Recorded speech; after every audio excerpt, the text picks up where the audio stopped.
And we're back to learning Inkscape in year day 89. Let me show you what the SVG font editor is for.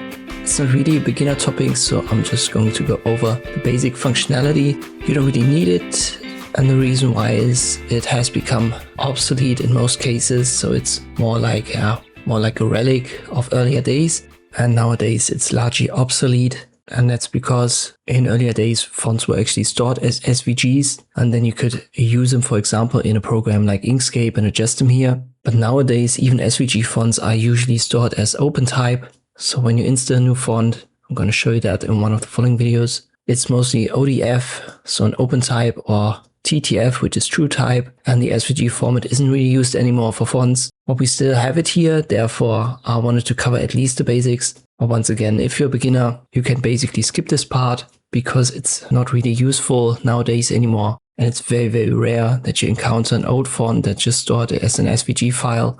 Usually when you start with a regular font here, for example sans serif, and then you open this right here, this font editor, it should be grayed out. I have a test font right here. Let me delete it. And this is usually what you see. So it's completely empty and you can't really use it. And that's because, as I've said, most fonts aren't SVG fonts anymore. But you can actually here click on the plus sign and create your own. And then you can adjust the font attributes and the face attribution. Also the kerning, which is the distance, and the glyphs. Well, let me show you what I mean why it's obsolete. Because even if you type in SVG fonts into Google, free SVG fonts to use, you're going to encounter some, for example, here on font space, free SVG fonts. Let me pick the first one, Iced Soda. Personal use is free. I download it. It's usually a zip folder, so you have to unzip it. Once you've got it, there you go. Here's our font. It's an OpenType, so it's not SVG anymore, an OpenType. You simply double click on and then you install it right here. So that's the most common way to install new fonts.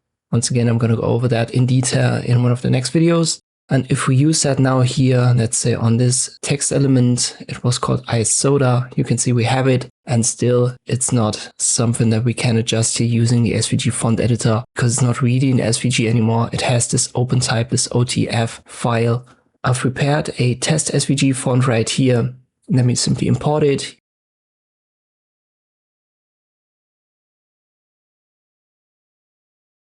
You get this message right here, simply confirm.